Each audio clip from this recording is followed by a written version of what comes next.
Yo, what is up guys? My name is Ilda. This video is going to be more of an informational type video, but in case you don't know who I am, my name is Ilda and I was able to achieve 7 figures in revenue at the age of 17 years old. I just turned 18 and in today's video we're going to be talking about how to get ahead 99% of clothing brands. It's going to be more of an informational video, so make sure you take out your notebook and let's get started. Alright, so first thing is choosing the right market in the beginning. I know a lot of clothing brand owners, when they start creating their brands, they start talking about like, hey, like I just want to make cool clothes that like me and my friends can wear, stuff like that.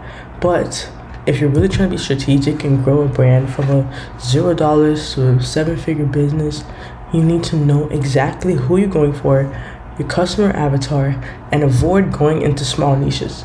An example of a huge niche that is not really as tapped in right now is the anime niche. There are a lot of big brands in the anime niche, but not too many smaller brands, at least from what I've seen. And anime fans are diehard fans, and they just love the game.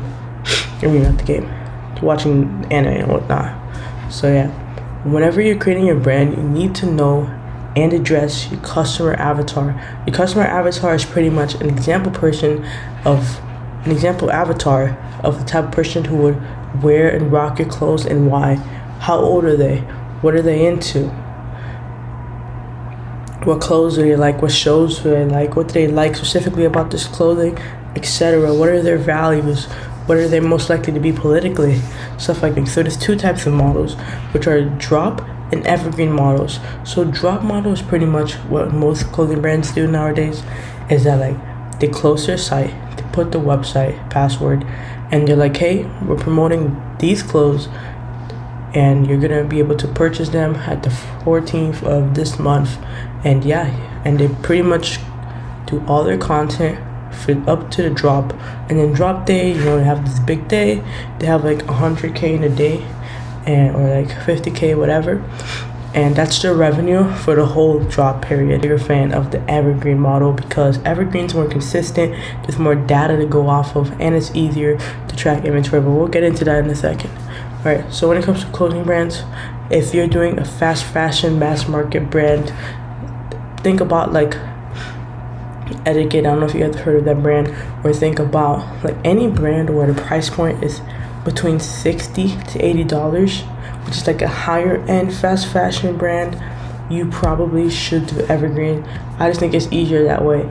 Obviously you don't have to listen to me, but I think if your brand is like a higher end brand focusing on creating a cult-like community, you should definitely do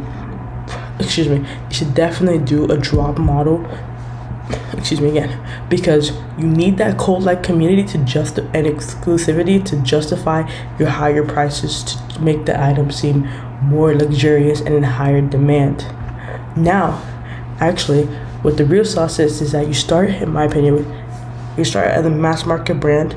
You start with evergreen, and then as you grow a little bit of community, you can start implementing smaller hype drops, because you already have a small community who's gonna like and respect your brand enough to buy from you when you do a proper hype drop. So let's go into drop versus evergreen models and which one should you pick and why. Alright, so with the drop model, when you do drops, there's a lot of power in having a cult-like community, because when you do drops, you can achieve way higher profit margins than any evergreen. You can do 50, 60, 70% profit margins if you're doing it right. Because think about it, with evergreen, you're pricing your products, with mass market evergreen, you're pricing your products at $60 to $80, right? Now you also have to pay for cost per acquisition, right? Which is like anywhere like 30% of the total sale, right? However, with drop model, you're not paying for the sale. You already have your community. So you can price the products higher, and then not even pay for cost per acquisition. You only have to pay for the product and the shipping. The profit margins can go crazy on that. But obviously it's pros and cons to everything. You'll be always playing guessing games with your inventory, meaning that you're never really gonna know how much inventory to order. One day it's gonna be like, oh my gosh, we did a crazy drop, we sold out in 5 minutes, we're gonna order 2 extra pieces next time. Then you order 2 extra pieces, and then you don't sell everything. And the thing about drop models is that, like, you always need to make sure there's hype around it and it sells out very quickly so that your customers are like, okay, like this brand is hot. Because if you drop something and you hype it up for 2 weeks and suddenly it doesn't sell out really quickly, people get like, oh, like, whatever, like, I can buy this whenever I want. Like, I don't need to buy this right now. There's no hype, right? And also with the drop model, building a loyal community takes a lot of time. Like, you need to be constantly dropping, which is the same with evergreen. But like building that cult-like community and truly growing it will take some time. And in my opinion, when you do the drop model, you should definitely do pre-made. I don't know why you would drop and you'd hype something up for so long, have the customers already waiting 2 weeks to even buy the product, and now you want to make them wait a month to fulfill the product. That's 6 weeks of waiting. It's way too long. So with the drop model, I highly recommend that you do pre-made. So with the evergreen model, I like this model better, but obviously combining both is optimal. So you need daily consistent sales. So these sales are gonna come every day. Let's say you put $100 in your Facebook ad manager. Okay, I put $100, I should get $300. Bam. It's consistent. And if I don't get $300, guess what? I'm gonna lower the budget. I'm gonna see what's wrong, and then I'm gonna adjust. So you put money in to get money out. So you kind of have an idea of like your cash flow. So let's say you scale, and let's say you finally hit your first 1K day. You finally hit your first 1K day, you can kind of predict how much inventory you're gonna sell within the month. So let's say you're at 1K days. Okay, I know that in 1 month I get 300 orders. So this product I can buy 100 of, and I'm pretty confident it'll sell. Do you know why? Because I have my ads and my product is good. It's simple, right? But your community is built through your funnel. So this is with the drop model as well, but it's more important with the evergreen. It's built with email, it's built with SMS, and you need to keep on sending them constantly emails. This is with both models, by the way, but I feel like with evergreen, it's harder to build that cult-like community when anyone can shop at any time. Because why would they be loyal to you if they already know, hey, look, I can spend my money tomorrow on this brand, and this brand's gonna be here all the time. I'll just wait. I don't have to buy it today. So your community is built through your funnel, and then most likely won't be as cult-like. That's why I think for both models, you should definitely have some sort of group chat where all your followers can interact. So for this, it could be the Instagram feature. For this other brands, it could be Discord. Discord's pretty good, and you need to have some sort of funnel where you can create a great community that loves you, that respects your brand, and that can connect with your brand. So like I said, it's much more predictable with the sales, but the profit margins are a lot lower. Some e-com brands that I know that are scaling to like 300K a month are running at 10% margin, which like to me is like, why would you do that? 10% margin on 300K is like what, 30? It's not a lot, but I think a good margin for evergreen is 20 or 30%. Anything lower than that's like, come on, like what are you doing? But yeah, and I think it's way easier to scale because, like I said, if I'm putting $1 in and I get $3 out, I'm happy. But if I get $4 out, I know I could put $2 next time, and then I'll get $6. You know what I mean? So it's much easier to scale compared to drop models, because drop models you're always guessing. You don't really know if it's gonna do well because there's so many different factors. Like with evergreen, you test the product. Okay, I know my product is good. This product is good. I run ads on this product. Okay, this product is good, proven with ads. Then I can buy inventory. Then you know what I mean. So it's more consistent. You can like go over and over. But drop model, you're always guessing. You get these products, and I guess the alternative would be just to create like some sort of like side Instagram page where you can have your community vote for the products. But even that, you don't really know if these products will sell because there's no proof of concept, as you have to hype it up. You can't just do like a small pre-sale because it ruins the whole purpose. I'm sure there are ways to combat problems in both models, but let's keep it pushing. Oh yeah, second mistake. Oh my god, I could really yap about this for days, and I feel like not enough clothing brand owners talk about this. Everyone likes to talk about the flashy lifestyle. Everyone wants to talk about, yo, I just bought Hellcat at not 30, hold 30's pushing it, 30 sorry. I just bought a Hellcat 18, Corvette at 17, whatever, fine. Like, it's cool, it's cute, but the real flex is reinvesting your profits back into your business.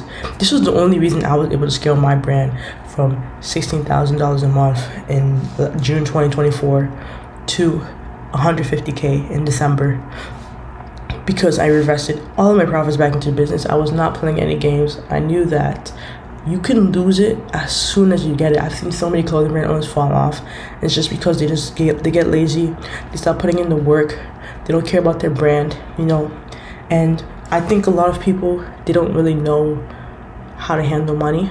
I remember there's this saying that, like, if the world's wealth got divided into everyone equally, it would be back in the same hands, because people just be spending money. People, they get a little bit of money and they think they're hot stuff. Genuinely, like, even me, with where I'm at with my brand, we haven't even scratched the surface of wealth, which is why, like, you're not really gonna see me pop out with anything crazy anytime soon, to be completely honest, because we haven't even scratched the surface of what's possible.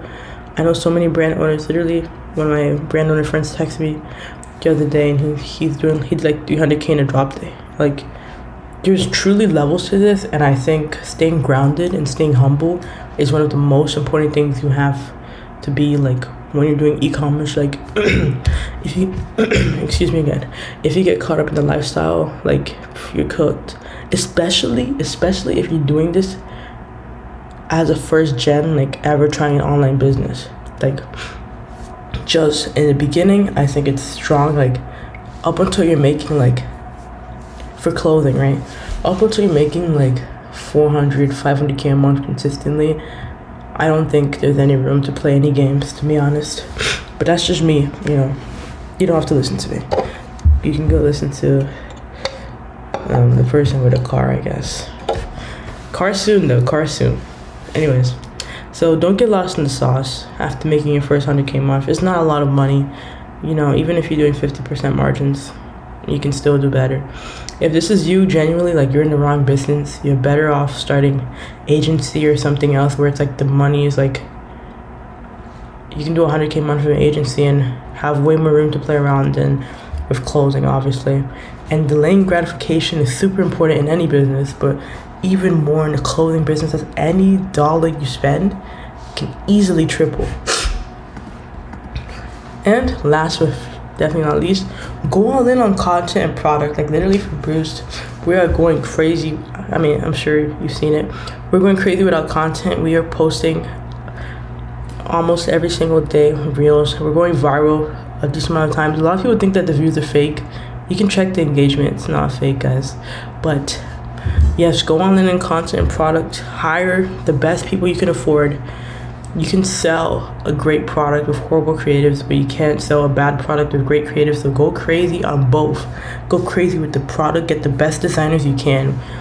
Be willing to pay the price, because it'll be worth it. Literally, I pay for designs and stuff, and one design can make me $100,000. Just like that, one design for like $100. It can make me $100,000 because the design is just that good. But now if I cheap out and I buy a $25 design that only makes me like 10K, like, yeah, sure, it's a good ROI, but it's not that good. So make sure you go ham on that. Like, if there's one thing to focus on, it's always gonna be product. How good is your product? How well does your product match your customer avatar and your content? Is your content showing off the products? Is it lifestyle? I can do another video on different types of content to make it a clothing brand, because a lot of people, they just don't know how to make good content, and it's a skill that you learn over time. But I highly recommend working closely with somebody who knows your customer avatar, who knows your niche, A, and then B, is just really good at with what they do. Like, the person that does the Bruce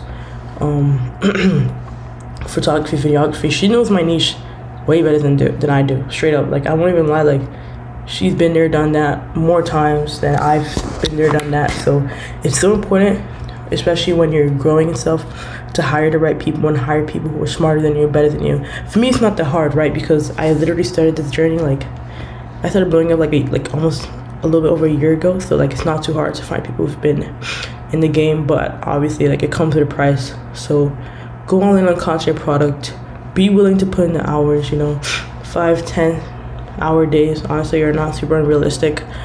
Even me with college and whatnot, like I'm still working long hours, trust me.